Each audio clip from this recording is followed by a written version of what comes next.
Bonjour à toutes et tous, amis fidèles auditeurs, auditrices de la radio Isanganiro. Merci d'avoir choisi ce rendez-vous de l'émission Mosaïque. Les Burundais sont en train de parachever le programme électoral pour l'année en cours 2020. Après les élections présidentielles, législatives et communales le 20 mai, les sénatoriales le 24 juillet, c'est le tour des élections des chefs collinaires et de quartier qui sont prévues pour le 24 août courant. La liste définitive des candidats devrait avoir eu lieu le 24 juillet 2020, à en croire le calendrier électoral établi par la Commission électorale nationale indépendante. Les articles 169 et suivants jusqu'à 181 du Code électoral parlent de l'élection des conseils des collines ou de quartier et des chefs de colline ou de quartier. Tous les candidats se présentent à titre indépendant. L'article 170 est clair à ce point. 5 membres seront alors élus sur chaque colline ou quartier. Élections collinaires et de quartier, quelles sont les opportunités, les enjeux, les défis, mais aussi quelles seraient les perspectives? 4 invités sont avec nous sur le plateau. Honorable Martin Niteletse, sénateur, vous êtes aussi le président de l'ABELO, Association burundaise des élus locaux. Bonjour et bienvenue. Bonjour et je vous remercie. Honorable Léopold Hakizimana, vous représentez ici le parti CNL, Congrès national pour la liberté. Bonjour et bienvenue. Bonjour et je vous remercie, messieurs les journalistes. Adrien Sibomana, vous êtes le président du Conseil national de Washinganhahe. Bonjour et bienvenue. Bonjour, merci de nous avoir invités. Et puis nous sommes avec vous, Rémi Habzalimana, vous êtes de la maison Lueur d'Espoir. Bonjour et bienvenue. Bonjour et merci de l'invitation. La mise en onde est assurée par Eric Ouimana. Renaud Nyongeza est ici pour la prise d'images. Réalisation de Jérôme Nyonzima et au micro, Léon Sebitaliho. Encore une fois, bonjour et bienvenue. La première question, je vais l'adresser à vous, honorable Martin Niteletse, qui doit être candidat, chef ou conseiller à l'élection collinaire ou de quartier. Quand est-ce qu'une candidature peut être rejetée? Merci beaucoup de la question. Et nous avons des directives qui sont données par la CENI, mais on doit se référer principalement à la loi électorale et aussi à la loi communale. À l'article 44 de la loi du code électoral, non, la loi communale, l'administration communale, il est énoncé certaines les conditions d'éligibilité pour être membre du conseil collinaire ou de quartier.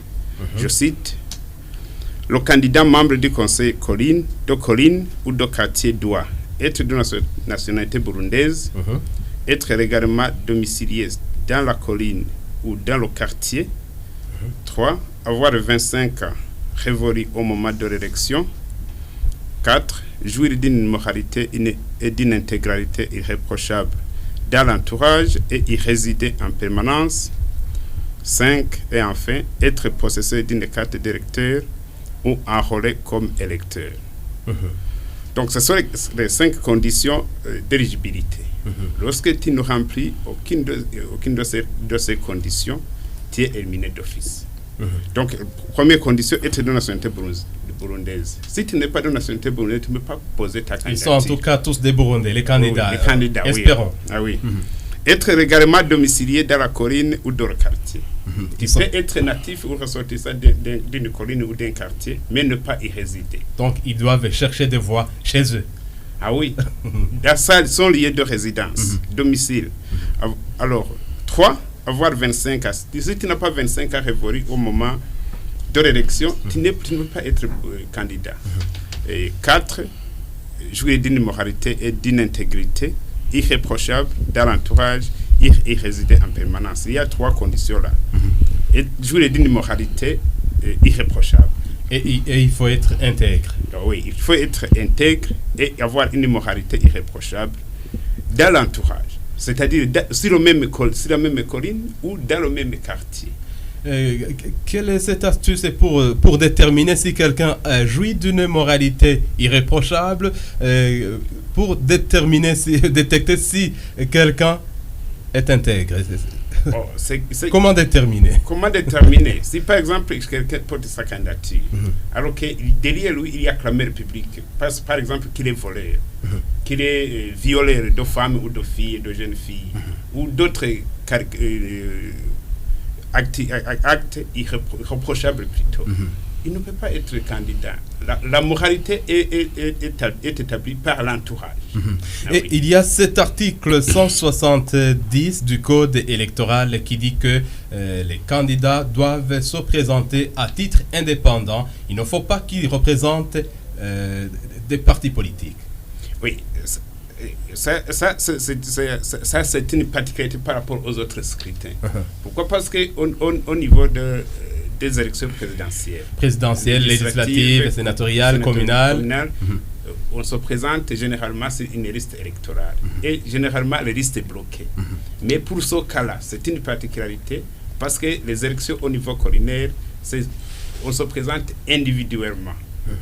On n'a pas droit de présenter une liste électorale. Est-ce qu'on ne peut pas dire que ces candidats sont membres de partis politiques mais se présentent à titre indépendant? Mais ils peuvent être membres de partis politiques, tout comme ne peuvent pas être membres de partis politiques. Pourquoi? Parce que même quelqu'un de l'association, par exemple, quelqu'un discute, par exemple, quelqu'un d'un collège quelque part, peut porter sa candidature sans toutefois présenter au préalable son étiquette d'être scout ou son étiquette d'être membre d'un collège quelque part. Et vous pouvez détecter si aujourd'hui il peut y avoir des candidats membres du parti CNDD, FDD au pouvoir à majorité, c'est ça? Mais c'est libre.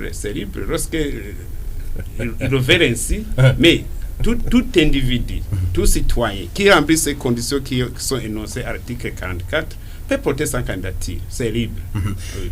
Honorable Léopold Hakizimana du parti CNL, est-ce qu'il y aurait des membres du parti CNL candidats au conseil collinaire ou de quartier? Bon, merci de me poser cette question. Je voudrais d'abord m'apaisanter sur les conditions d'éligibilité pour un membre, pour quelqu'un qui va diriger la colline ou le quartier. Je vois que la nationalité burundaise, c'est bon. Domicilié sur la colline ou le quartier, ça c'est bon. 25 ans révolu, ça c'est bon. Moralité, intégrité, je mets point d'interrogation. Moralité, intégrité, point d'interrogation. Comment? Pourquoi? Parce que cette machine ou cette personne pour mesurer la moralité et l'intégrité d'une personne. Plutôt, ce sont les électeurs qui devraient mesurer cette moralité et cette intégrité en votant pour ou contre cette personne-là. Les électeurs, et quelle serait la place de la CENI et de ses démembrements? Je vais dire ici la CECI surtout, Commission électorale communale indépendante. Il y a quelque chose pourquoi je dis ça. Aujourd'hui, vous pouvez vous informer sur terrain. La plupart des personnes qui se sont fait candidats pour les élections du quartier ou collinaire, s'ils ne sont pas attachés ou connus, parce que même si on dit qu'il s'agit des indépendants, tout le monde connaît tout le monde. On sait à quel parti vous appartenez. Je vous dirais que dans la plupart des communes, les candidats appartenant au parti CNL, même s'ils se présentent comme des indépendants, ils ont été refusés d'être candidats, d'être retenus comme candidats. J'imagine que peut-être on s'est caché derrière ce critère de moralité et d'intégrité, qu'il s'agit d'un critère difficile à appliquer. Pourquoi? Parce que ça dépendrait de quelqu'un qui apprécie. Du reste, je dirais que la loi est claire. La loi dit qu'il faut se présenter comme des indépendants. Mais vous savez, il s'agit des membres des partis politiques à part entière, mais qui se présentent effectivement à titre d'indépendants parce que les partis ne s'intègrent pas. Mais nous regrettons fortement que Est-ce que vous pouvez affirmer que les partis ne s'immiscent pas dans ces dossiers de candidature? Du moins, d'une façon directe ou à travers la loi, les partis ne s'immiscent pas. Mais dans la pratique, les partis s'immiscent parce que vous allez voir que sur le terrain, beaucoup de candidats qui n'appartiennent pas au parti au pouvoir sont chassés sur les listes, ils ont été refusés. Les autres ont été même subis des menaces des menaces, je dirais. Il y a des exemples, peut-être je le dirais ici, même à mairie de Bujumbura, dans la zone Eboterere, vous le savez. Il y a des gens qui ont été emprisonnés parce qu'ils étaient des candidats. Ils ont été emprisonnés, ils ont été chassés, malmenés, ainsi de suite. Pourquoi? Parce qu'on savait qu'ils n'appartiennent pas au parti au pouvoir. C'est pour vous dire que, indépendants ou non, même si on dit qu'on doit se présenter comme des indépendants, j'en suis certain que les partis jouent un grand rôle. Quel serait le rôle que aurait joué le parti CNL? Ou qu'est-ce qu'il est en train de jouer comme rôle? Votre parti, le CNL. Bon, notre parti, ce n'est qu'à encourager les personnes de se porter comme candidats, ce n'est que ça. On a encouragé les gens, nos membres, il y a partout ailleurs où ceux qui ne sont pas normaux de se présenter candidats parce que être responsable sur la colline, c'est un devoir civique. On devrait encourager les gens de se présenter. Mais malheureusement, la plupart de ces gens-là ont été refusés, été retirés sur les listes par les services de la CNL. Et ceux que vous dites qu'ils ont été chassés ou emprisonnés, seraient-ils du parti CNL ou seraient-ils neutres par rapport au parti politique? Je ne crois pas que neutre ou pas. Moi, je dis franchement que je dis ce que je sais. Nos membres ont été dans la plupart des coins, des localités, chassés sur les listes et les autres ont été emprisonnés. Un exemple, il y a 3 personnes. Est-ce que vous pouvez énumérer certains coins? Je peux donner un exemple. Où ils ont été chassés d'ici. Ici, dans la zone Eboterere, il y a 3 candidats qui sont emprisonnés. Aujourd'hui, ils sont en prison, accusés de port d'armes. Mais si on analyse profondément, ce sont des traitements, c'était des choses pratiquement qui étaient organisées pour les empêcher de se présenter comme candidats, parce que probablement qu'ils portaient la potentialité de gagner ces élections. C'est le même point chez vous, Monsieur Rémi Habzalimana de la Maison Lueur d'Espoir. Ils sont neutres par rapport aux partis politiques ou ils sont des partis politiques. Il y a les représentants des partis CNL, SNDD, FDD ici présents disent qu'ils peuvent être membres de partis politiques, mais ils se présentent comme étant neutres, ils se présentent à titre indépendant. Merci de la question et me permettez d'abord que je revienne un peu sur peut-être l'importance qui est un peu mise sur cette étape cruciale pour peut-être la fin du processus électoral. Accepter que je dise que lorsque j'observe le début du processus, on voit qu'il y a vraiment un engagement assez important, l'implication très importante de la part du gouvernement, des autorités justement, et aussi probablement aussi des candidats à grand, disons, au niveau supérieur pour que tout le monde soit impliqué dans le processus. Mais lorsqu'il s'agit de cette étape, qui pour moi est très cruciale parce que justement les conséquences sont celles qui sont de la proximité de la population, là nous sentons un peu de relâchement, tellement que plusieurs avaient presque déjà oublié qu'il y a une étape d'électorat qui est en cours. Donc, lorsque finalement on a dit que la date approche, plusieurs se sont dit, tiens, il y a encore à faire. Ça, c'est pour dire que l'importance n'a pas été mise sur les explications de la population ou de l'électorat pour qu'ils comprennent que finalement, le tout devrait être investi à ce niveau parce que finalement, vu le rôle qui revient à ces personnalités qui vont diriger d'une façon, je dirais, rapprocher la population, résoudre les différents conflits, aider même dans la planification pratique du développement, c'est finalement ces personnes-là. Malheureusement, peu savent ce qui se passe. Peu savent comment. Ce qui vient d'être dit comme critère, probablement que ceux qui veulent se porter candidat le savent parce que justement l'intérêt est là. Mais est-ce que ces conditions sont connues par l'électorat maintenant? Je ne serais pas surpris si l'adhésion ou l'effectif de ceux qui vont se présenter le jour pour élire soit tellement inférieur. S'il faut comparer à ce qui s'est passé, qui s'est déjà passé. Vous parlez d'un certain relâchement, donc pas d'engouement pour cette dernière étape des élections de cette année 2020. Et pourquoi, selon vous, pourquoi ce relâchement?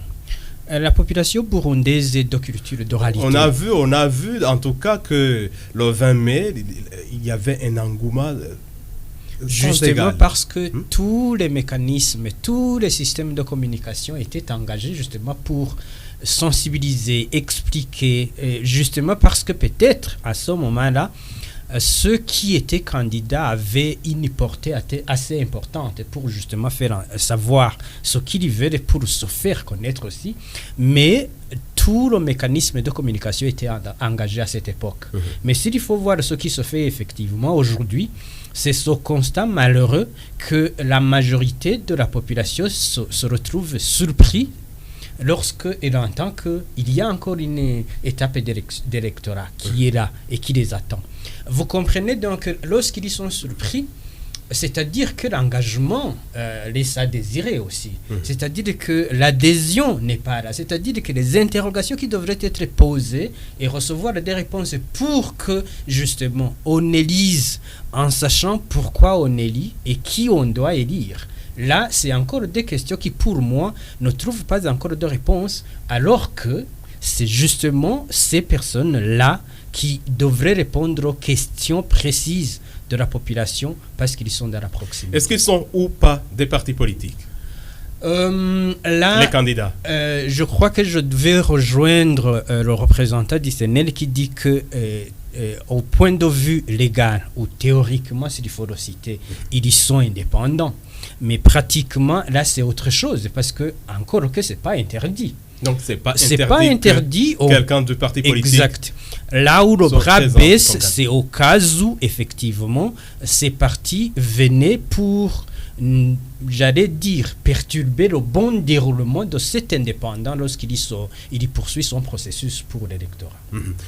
Et quel serait le point de vue du Mushingantahe, Adrien Siomana? Vous représentez ici le Conseil national des Washingantahe. Oui, merci. Je pense que d'abord, ce sont des élections très importantes, puisque c'est par là, c'est à la base que se trouvent vraiment les racines de la paix, les racines du développement. Donc, ce sont des élections importantes. Et c'est pour cela d'ailleurs que dans la Constitution, ils ont mis un article qui précise bien que ces élections ne se font pas sur base des partis politiques, mais que les gens se présentent comme indépendants, c'est-à-dire en ne brandissant pas leurs origines politiques ou leurs croyances politiques. Ça serait donc triste si on en empêchait à des gens intègres, pour une raison quelconque, de se faire élire, alors que probablement les gens les aiment mieux ou les préfèrent mieux que ceux-là qui leur seraient imposés. J'ai bien utilisé le mot serait. Ça serait triste et en ce moment-là, ça serait un échec. Mais ça peut exister. Écoutez, la nature humaine n'est jamais porteuse de perfection. Ça peut exister. Et pour cela que je dis, si ça existe quelque part, ça serait triste, ça serait pas une bonne chose, ça serait pas bon pour les citoyens, ça ne serait même pas dans l'intérêt des gens de la colline, parce que ce dont ils ont besoin, ce n'est pas quelqu'un de tel ou de tel parti politique, mais c'est quelqu'un qui répond à leurs besoins journaliers, à quelqu'un à qui ils peuvent s'adresser facilement, ou mauvais, comme dit d'ailleurs le mot, les tamzei. Finalement, c'est le gouvernement local. Et là, on peut aussi parler de c'est un gouvernement local, c'est une élection locale. Les gens vont élire ceux qu'ils côtoient au quotidien. Mais selon vous, pourquoi est-ce qu'on a placé, la CENI a placé cette élection en dernier lieu? Ça va coiffer le processus. Je ne saurais pas dire pourquoi. Peut-être qu'il n'y a même pas d'explication. Mais dans tous les cas, en dernier lieu ou pas, ce sont des élections importantes. Maintenant, il faut aller demander à la CENI. Bon, il y a des opinions qui disaient après le rendez-vous du 20 mai dernier que les élections c'est fini. La présidentielle, les législatives et les communales, avec ça, en tout cas les élections c'est fini. Oui, remarquez qu'on aurait même pu les faire toutes ensemble, en même temps, pourquoi pas. Bon, c'est ce que l'honorable Léopold a dit. Ça me trouble un peu. Je suis vraiment étonné qu'il y ait encore des histoires pareilles dans un processus démocratique. Qu'il y ait des emprisonnements, des arrestations de ceux qui soient chassés. Oui. Quand vous lisez vraiment notre Constitution, elle est extraordinaire. Si vous allez voir comment il faut... les libertés des gens, si vous allez voir comment... elle est vraiment écrite. Je pense que ça doit être une des meilleures. Si vous considérez, par exemple, l'état de droit, les libertés des personnes, les équilibres, et c'est normal parce que nous l'avons préparé après une guerre, après une longue guerre. Souvenez-vous que pratiquement depuis 1993, jusqu'en 2005, même légèrement au-delà, nous étions en période de troubles, de guerre. Bon, c'est là où l'essentiel de la Constitution a été réfléchi, les accords d'Arusha et tout ce qu'on en a dit. Alors, il faudrait l'appliquer intégralement, et ça, c'est le devoir du gouvernement. Et une petite question avant que l'on passe le micro à quelqu'un d'autre ici. Quels seraient les enjeux? Ce sera peut-être une question commune pour tout le plateau. Quels seraient les enjeux par rapport à ces élections du 24 août prochain? Eh bien, les enjeux sont très clairs. Hein. Si on rate une élection pareille, qu'on ne met pas les gens qu'il faut à la place qu'il faut, en ce moment-là, tout le programme du gouvernement ne sera pas réalisé correctement, puisqu'ils n'auront personne à la base pour ça peut avoir y répondre. Des impacts négatifs ou positifs aux activités du gouvernement. Si ce sont des gens incompétents, ou si ce sont des gens qui ne sont pas aimés par ceux qui les ont élus, puisque, on leur a présenté des candidats pas nécessairement qu'ils auraient préféré, puisqu'ils les connaissent. Ils connaissent les compétences, ils connaissent les capacités, l'intégrité des uns et des autres. Donc, ce qu'on veut de ces gens, c'est primordial. La paix à la base, le développement à la base, la sécurité, l'éducation, tout ce qui bâtit le pays se trouve là. Des enjeux, honorable Martin Niteletse, vous êtes de l'association, président d'une association comme Abelo, c'est pas rien. Oui, merci. Mais avant d'aller aux enjeux, permettez-moi de jeter un petit mot sur l'intervention de mon ami honorable Léopold du Sénat. Pourquoi? Parce qu'il dit que vous n'êtes pas membre du parti au pouvoir, vous êtes chassé, vous êtes arrêté, emprisonné. Oui. C'est ça. Je voudrais faire un petit commentaire par rapport à cette intervention. Il dit que les gens se sont vus refuser de figurer sur la liste électorale du fait qu'ils ne sont pas du parti CNDD-FDD. Oui. Mais ils devraient faire recours auprès de la CEPI. Ils ont fait les recours. Est-ce qu'ils peuvent faire recours alors qu'ils sont... Ils ont fait les recours. Mais rien n'a été fait. Non. D'abord, le ROFI. Le ROFI, tu n'es pas emprisonné. Tu n'es pas emprisonné, tu es libre, tu fais recours. J'ai parlé de ROFI, j'ai parlé d'emprisonnement. Je suis d'abord sur le point de ROFI. Le ROFI, tu fais recours auprès de la CEPI. La CEPI tranche. Je ne pense pas qu'au niveau de ceci et de CEPI, ce ne sont pas les membres de CNDD-FDD qui composent ces structures-là. Non, je ne pense pas. Ça, on en convient. Alors, question de gens qui ont été emprisonnés. Est-ce que le motif d'emprisonnement, on a motivé l'emprisonnement, c'est parce que tu as porté ta candidature n'étant pas du CNDD-FDD? Je pense non. Je pense que vous avez suivi sur les réseaux sociaux hier. Hier, vers 10h comme ça, on nous a rapporté que côté Mutimbuzi, on a tiré une grenade dans des petits-enfants qui jouaient. Il y en a qui sont morts, malheureusement. Mais si celui qui a tiré ce grenade à ces enfants-là, soit du CNR, par exemple, et se porte candidat, et il est emprisonné, on dira, on a emprisonné un candidat, n'est-ce pas? Mais c'est pas vrai. Quelqu'un qui est un malfrant, il doit être poursuivi. Monsieur Martin, c'est ça ce qu'on a dit. Je dois vous dire que je le dis parce que je sais que même la justice aussi, il faut le traiter avec entre guillemets. Vous êtes de Kayanza. Vous savez qu'au moment des élections, le procureur général de la République a émis une liste d'une trentaine de personnes, des candidats aux élections parlementaires et collinaires. C'est pas rappeler que la Cour constitutionnelle a déclaré d'ignorer de cette liste. C'est ça la justice. C'était la justice, c'était le procureur général de la République. Alors c'est ça la justice. Ils ont fait recours jusqu'au dernier degré. Mais c'est pour vous dire que même ce que la justice a fait, on peut avoir une critique envers.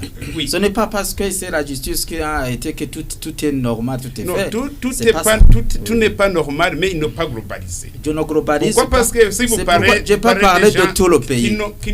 Qui ont été emprisonnés parce qu'ils ont porté la candidature au niveau du quartier ou de la commune. Vraiment, tout le monde. Mais c'est pas vrai. Je doute, tout le monde. Il faut aller individu par comment individu. Comment se fait-il dans un seul quartier? Honorable Martin, est-ce qu'il y en aurait parmi ceux qui sont mis en prison des membres du CNDD-FDD, le parti au pouvoir, qui figuraient sur les listes des électeurs? Je n'ai pas fait l'enquête. Est-ce que les membres du CNDD-FDD sont tous des saints? Tandis que les gens du CNR sont de... Je ne sais pas. Et vous, de votre côté, honorable Léopold, est-ce qu'il y aurait donc tous ceux qui sont mis en prison, tous ceux qui sont chassés, est-ce qu'ils sont des membres du parti CNR? Je ne dis pas tous. Moi, je suis ici pour représenter le CNR. Je parle de gens, des membres du CNR. Je peux vous donner même un exemple dans ma commune où je suis né. Il connaît ma commune. Il connaît. Parce qu'on se connaît. Donc vous connaissez. Presque toutes les personnes, je te dis toutes les personnes qui se sont portées candidats, même sur ma colline, je suis en élu, même sur ma colline, ils ont été chassés de la liste, refusés. On a fait les recours au sein de la CEPI, refusés jusqu'à présent. C'est pour vous dire qu'on va parler des enjeux. Ce sont des élections extrêmement importantes. Mais je regrette que les gens qui seront élus malgré, il y a risque de ne pas des enjeux. Vous pouvez y aller directement, Martin, avec des enjeux. Parlez des enjeux. Je parlais, oui, c'est aussi des enjeux. Pourquoi? Parce que si on passe une mauvaise base, on ne va pas arriver à une conclusion meilleure. Mais j'ose croire que la bonne base, ce ne sera pas seulement des membres du CNDD-FDD qui se portent candidats. Je réplique que non, ce n'est pas des membres du CNDD-FDD. Pourquoi? Parce que le CNDD-FDD... Je pars de ce que dit l'honorable Léopold. N'a aligné personne. Les gens se sont portés candidats à titre individuel. Et vous savez que le parti n'a aligné personne. Oui. Je pense que sur ce point-là, je pense qu'on est bien, on n'est pas dérangé pour autant, sauf mon ami Léopold qui dit que ses amis, je dirais ses amis. Pourquoi? Parce que ce ne sont pas des CNR, les membres des CNR au niveau des élections collinaires. On ne peut pas brandir la carte. Il y a M. Adrien Sibomana qui dit qu'il ne faut pas rater cette occasion. Oui, mais il ne faut pas brandir la carte du parti aux élections collinaires. C'est ça la différence avec les autres élections. C'est ça la grande différence. Ils nous ont dit que, mais c'est ça, c'est comment on va réaliser le programme qui a été annoncé par le chef de l'État au niveau colline. Ce sont ces personnes-là qui vont aider l'administration communale et l'administration provinciale dans la mise en œuvre du programme du chef de l'État. Alors, vous avez parlé des enjeux. Je vous en renvoie à l'article 45 de la loi portée à l'administration communale. Les missions principales Sous la supervision d'un chef de colline ou de quartier, le conseil de colline ou de quartier a pour mission 1. De fixer en concertation avec l'administrateur communal les mesures et conditions de réalisation des actions de développement et de sauvegarde de la paix sociale sur la colline ou dans le quartier. 2. D'assurer sur la colline et au sein du quartier l'arbitrage, la médiation, la conciliation ainsi que le règlement des conflits de voisinage. 3. De donner des avis sur toutes les questions concernant la colline ou le quartier et enfin de suivre au nom de la population la gestion des affaires de la colline ou du quartier. C'est toute la vie de la colline qui est mise en jeu. Oui. C'est-à-dire quoi? On doit se choisir des personnes intègres. Des personnes intègres au niveau moral et aussi des personnes compétentes. Des personnes compétentes et dynamiques et compréhensives aussi. Oui. Est-ce que vous avez un mot à placer, M. Rémi Habzalimana de la Maison Lueur d'Espoir, des enjeux? Merci. Je vais des enjeux et même des défis. Je vais partir de ce qui est écrit, qui vient de nous être lu par Honorable Martin, lorsqu'il souligne l'importance du rôle révolu finalement à ce conseil collinaire de quartier ou de colline. C'est très important. En fait, c'est finalement la vie réelle des citoyens qui sont là.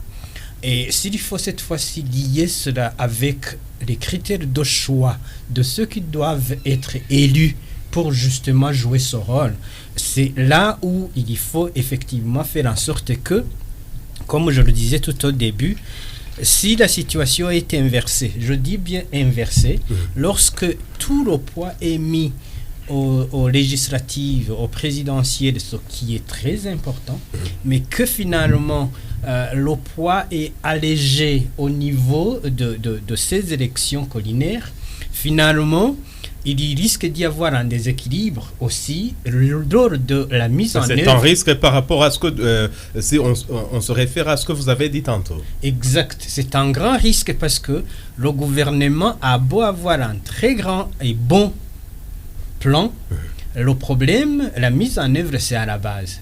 En fait, il peut y avoir un déséquilibre cette fois-ci parce que les belles et bonnes mesures qui sont prises ne sont pas directement appliquées et la population n'en est pas bénéficiaire parce que tout simplement, celui qui est en train de mettre en œuvre cela n'est pas intègre, n'a pas de moralité qu'il faut ou ne remplit pas les différents critères dont on a parlé. Alors là, c'est le premier enjeu et risque qui est là une fois que l'élection n'est pas bien menée.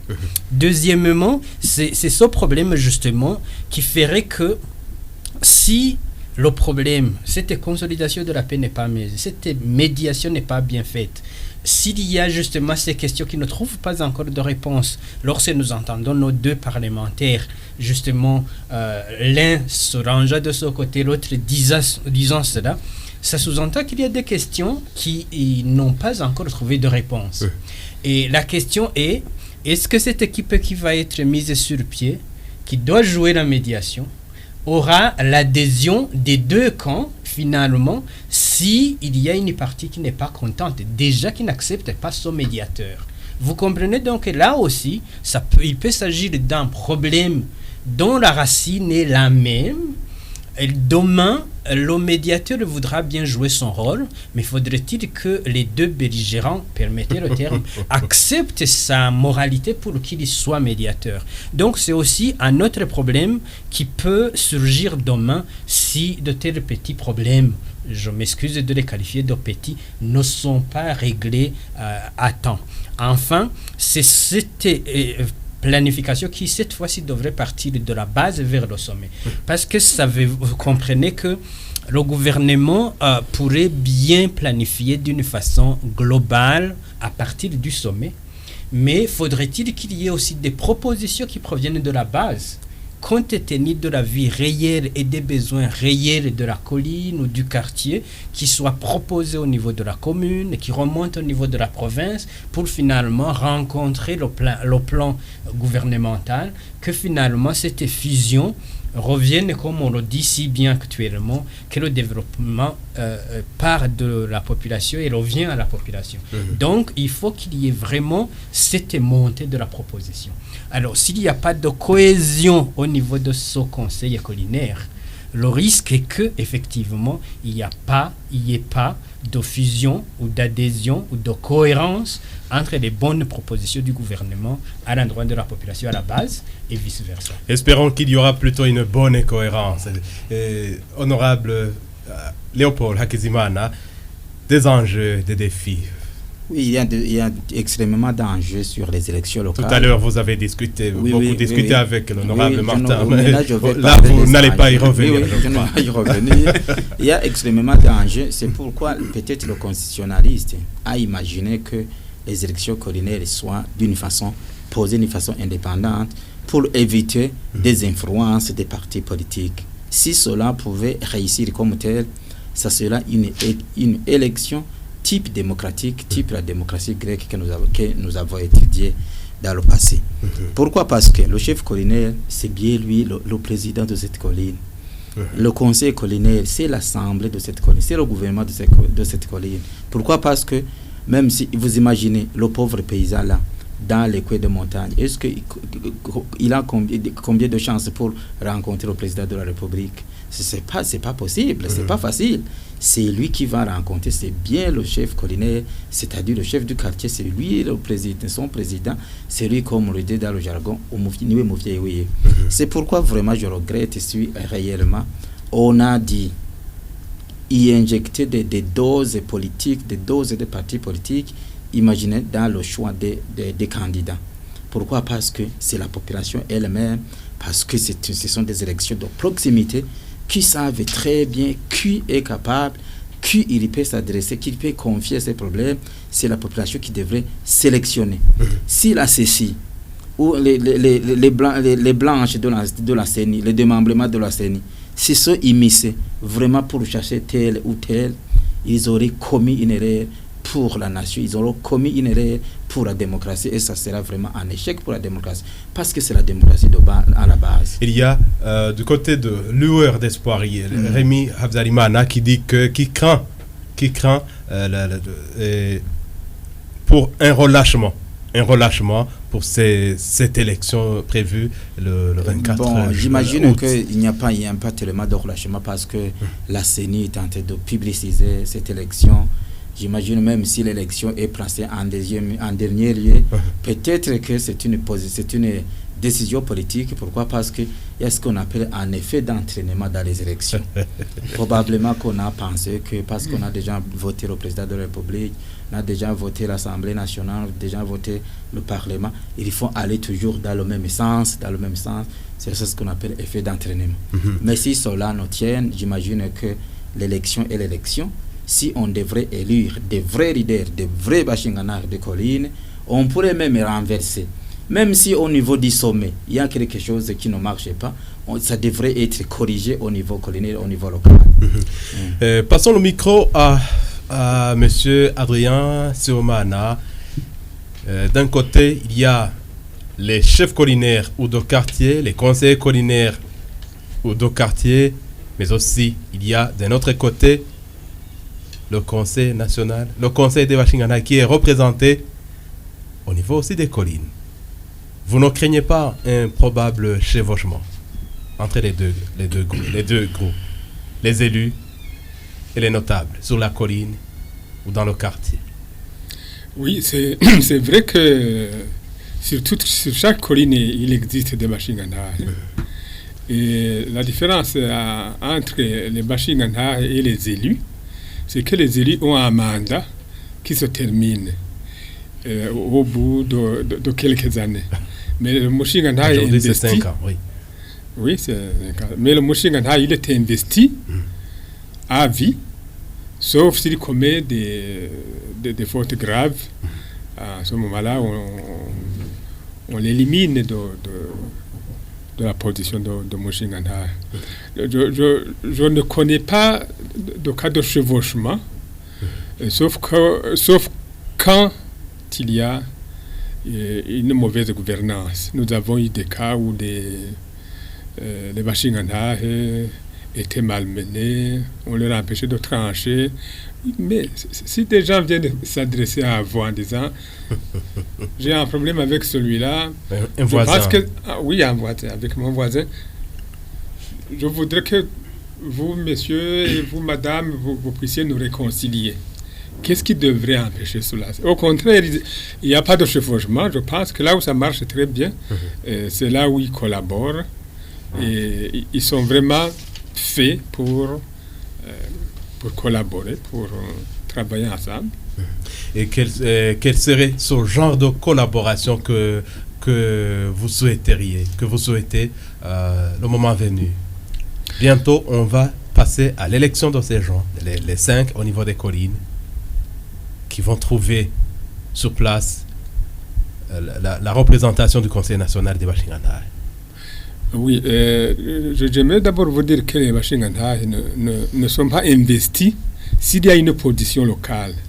C'est-à-dire avant de les investir, les Bashingana, on demande à ceux qui le connaissent. D'ailleurs, c'est un peu le même esprit. Si vous habitez à Bujumbura, vous ne pouvez pas être investi Mushingana à Kayanza, sur votre colline, sauf si localement là où vous êtes, on vous donne une lettre vous y autorisant. Vous êtes à votre domicile, votre lieu de domiciliation. Exactement. Sinon, on est investi là où on est. C'est-à-dire, ce sont des gens qui sont bien connus, les gens, les voisins les connaissent, ils savent quelle utilité ils peuvent être pour eux. Donc je ne crois pas qu'il peut exister des chevauchements ou des entraves ou des problèmes entre eux et les élus. C'est plutôt la complémentarité qui... Sinon, de façon générale, les défis, ce sont lesquels pour ces élections collinaires ou de quartier? Les défis, évidemment, comme je l'ai dit, c'est le développement. Vous savez, quand on parle de pauvreté, c'est souvent là-bas. Ça commence au niveau local. Ça commence là même à la base. Donc, le défi, c'est le développement. Le défi, c'est la paix sociale. Et le défi, c'est vraiment le programme de gouvernement qui doit être exécuté pour ces gens-là et par ces gens-là même. Et puis, tant que vous avez le micro, il y a une autre question que je voudrais poser à tout le monde ici. Et les électeurs et les candidats sur les collines, dans les quartiers, tous sont supposés ne pas appartenir au parti politique. Ils peuvent appartenir, mais ils se présentent à titre indépendant. On peut dire que les opportunités sont lesquelles par rapport à ces élections? Vous dites, il y a les opportunités pour ces candidats, les opportunités pour ces électeurs. Ce sont lesquelles? Bon. Les électeurs et les candidats. Je commence par les candidats. L'opportunité, c'est qu'effectivement, même s'ils se présentent comme indépendants, s'il y a un parti qui est très implanté là, ils vont certainement le choisir, non pas parce qu'il est membre de leur parti, mais parce qu'ils le connaissent comme intègre, mais à égale intégrité et à égale... chance. Non, pas, à égale intégrité, égale... connaissance, intelligence, certainement celui qui est le mieux implanté au niveau du parti sera le plus élu. Et ça, c'est normal. Et ça ne dérange personne, pourvu qu'ils choisissent une personne compétente, intègre et tout. Ça, c'est au niveau des candidats, les opportunités. Alors, au niveau des électeurs, l'opportunité, c'est qu'ils ont maintenant la possibilité de choisir quelqu'un qui pourra vraiment les représenter. Bon, je donne un exemple. S'il y a une colline très... où un parti est très fort, mais où il n'y a pas de compétence. C'est que pour avoir une compétence, Et d'ailleurs, à mon avis, nous n'avons pas été très bien inspirés. On aurait aussi pu dire, voilà, il faut favoriser les candidats des partis les plus importants, par exemple, les plus forts. Parce que sinon, si vous avez déjà d'un seul parti sur la colline, alors qu'il y a aussi un autre parti qui est bien implanté, et qu'on leur a empêché de se faire élire. Je l'ai bien dit. Si, j'ai appris à dire si. C'est en ce moment-là qu'on a des problèmes. Je me souviens dans le temps, quand il y avait le seul parti UPRONA, le parti unique, et qu'on était en début de multipartisme, eh bien, tous les chefs de colline étaient désignés. Oui, de l'UPRONA. Ils étaient désignés. Ils étaient désignés, oui. Et désignés par le parti. Puisque c'était le parti État. En ce moment-là, ceux qui ne se sentaient pas vraiment à l'aise avec l'UPRONA, quand on les mobilisait, ils n'y allaient pas. Donc, on a commencé à avoir des obéissances civiles, on a commencé à avoir des situations. Donc, l'opportunité, c'est de choisir des gens qui vont rassembler toute la colline autour du développement, autour de la paix sociale. Donc, c'est une occasion qu'il ne faudrait pas rater. Et il faudrait surtout pas la rater. De tous les côtés. De tous les côtés. Si vous êtes un bon militant d'un parti, ça ne vous empêche pas d'être un bon agent de développement. Des opportunités, honorable Martin Niteletse, pour les candidats et pour les électeurs. Merci. Je peux aider des opportunités, d'une part pour les électeurs et les candidats, et en fait les opportunités pour l'administration communale ou l'administration centrale. D'abord, les opportunités pour les électeurs. Ils doivent se choisir des bonnes personnes, des gens intègres, qui sont capables de porter leur voix là où ils ne peuvent pas arriver. Alors, qui sont des rassembleurs, bien évidemment, comme le président de Washingana le dit, mais aussi qui sont proches d'eux, qui sont proches de l'électorat.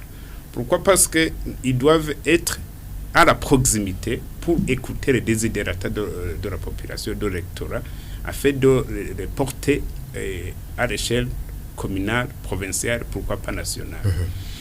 Ils doivent être des gens qui peuvent animer le développement et animer la paix et la cohésion sociale au sein de la colline ou des quartiers. Et aussi, ils doivent être des personnes qui peuvent être porteurs des messages de la base au sommet ou du sommet à la base. Pourquoi? Parce qu'il y a des instructions qui viennent de la commune pour le développement, par exemple, communautaire. Il faut qu'il y ait de bons récepteurs de ces messages. Oui, de bons récepteurs et de bons qui puissent transmettre ce qu'ils ont entendu. Non pas, pourquoi? Parce que, je dis parce qu'au niveau de la commune, nous avons ce qu'on appelle le PCDC, Plan communal de développement communautaire. Le plan communal de développement communautaire... Ça commence par la colline? Ça commence par la colline. Ah oui.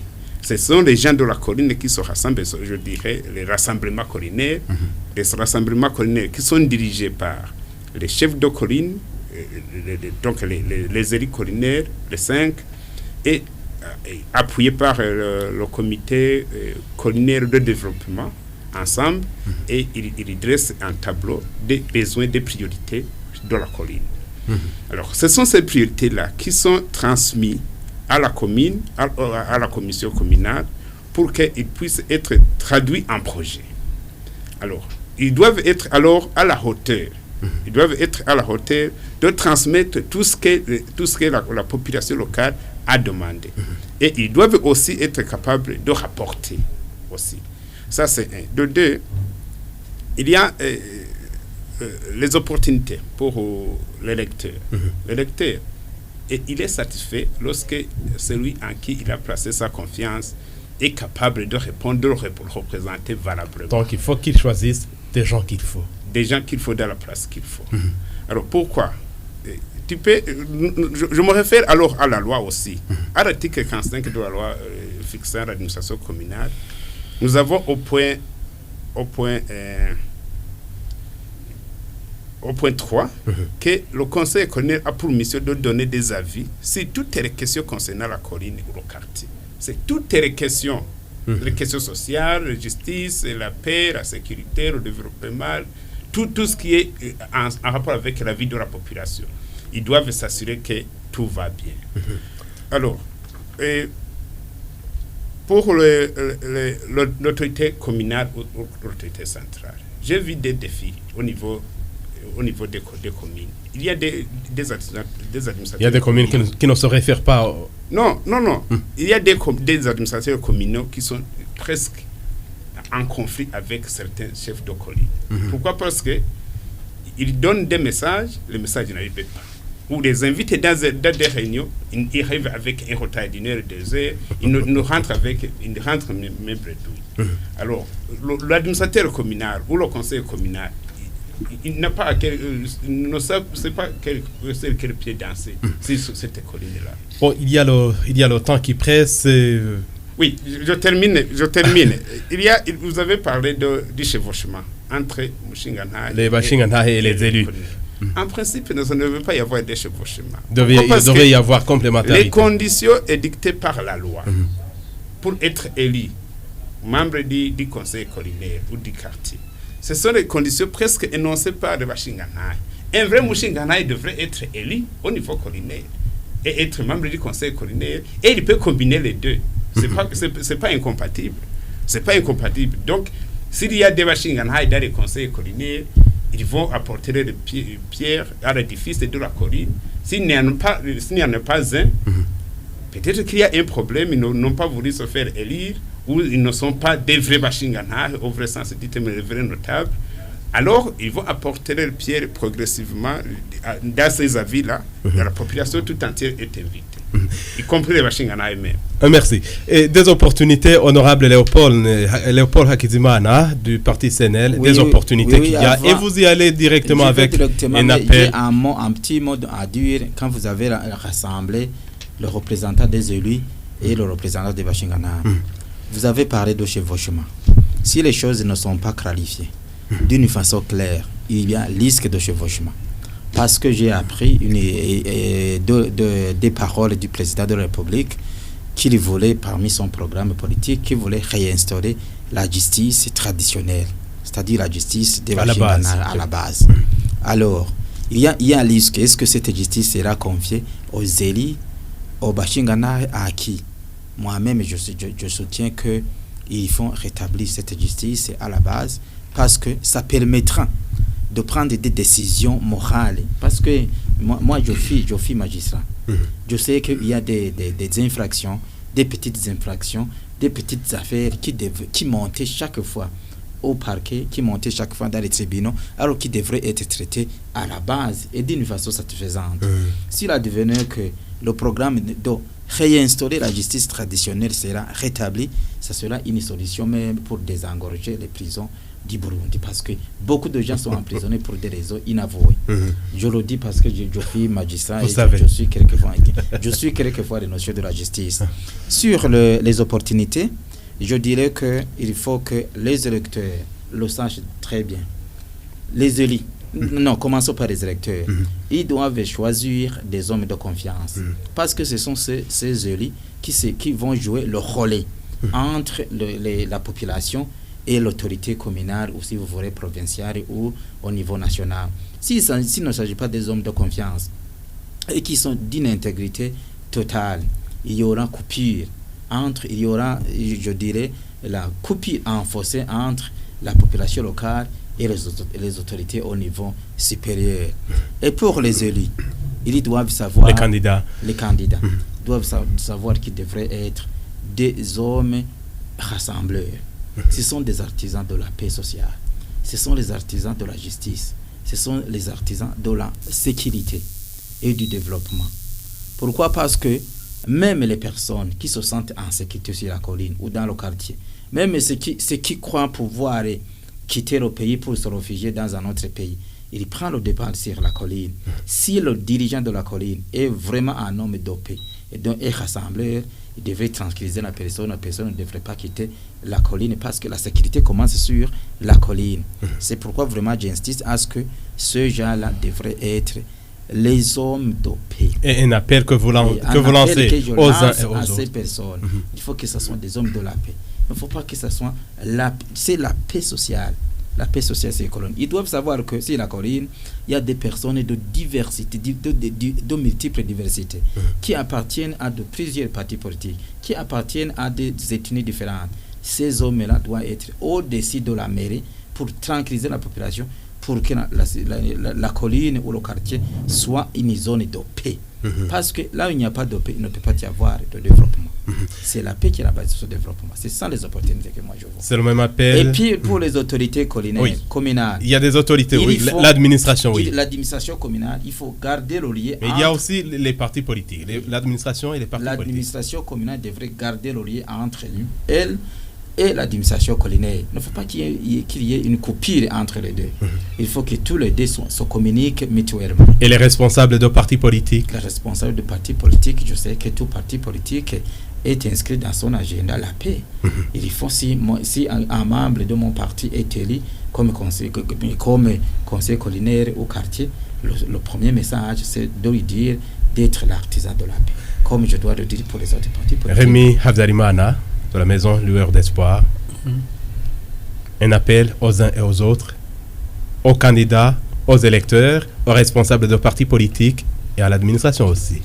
Merci. Un appel qui serait lancé aux candidats d'abord, c'est que la chance leur est donnée de ne pas blandir l'appartenance politique, parce que finalement, lorsqu'il s'agirait de planifier pour la communauté, la planification ne devrait pas nécessairement avoir la couleur du parti politique.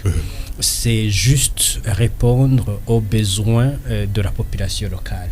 Donc, à ce niveau, si vraiment ils se présentent comme des candidats et qu'ils analysent objectivement la situation locale, ils peuvent apporter une solution par rapport aux problèmes qui se posent localement, sans tenir compte de l'exclusion qui souvent se présente lorsqu'il s'agit de manifester l'appartenance locale, plutôt appartenance politique.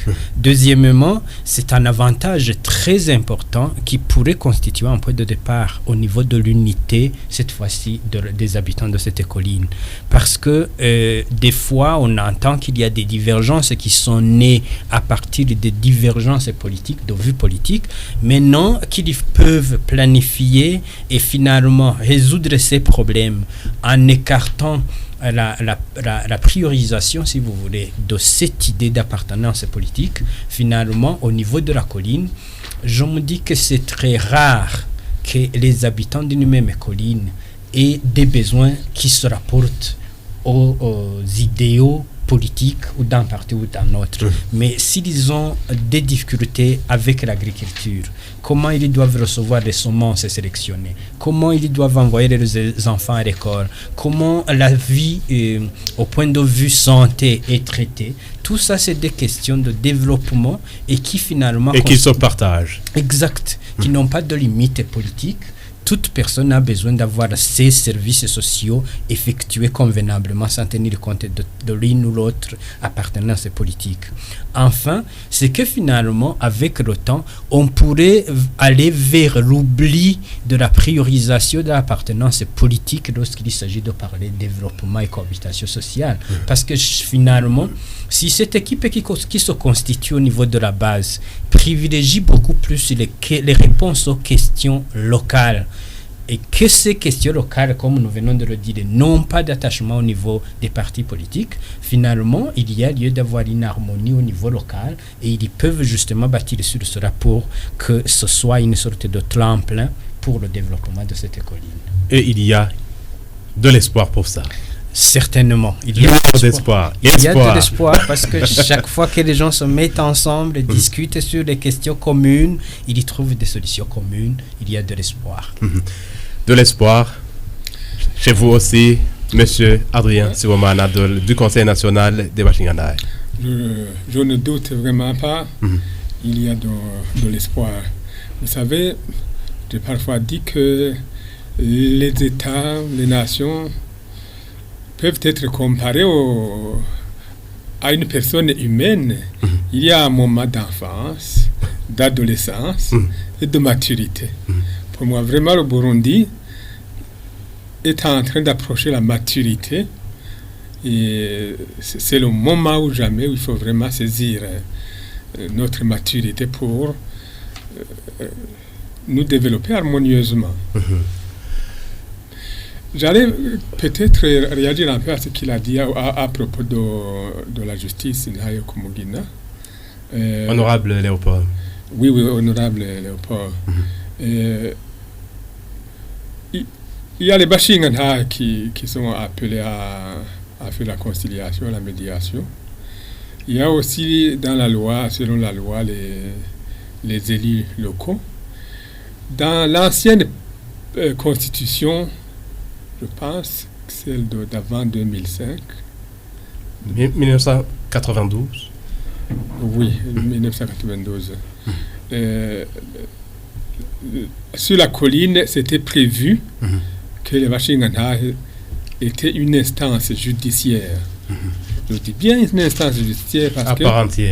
À part entière parce que s'il fallait aller à l'échelon suivant, c'est-à-dire tribunal de résidence, il fallait amener une copie de ce que les Bashingana ont fait.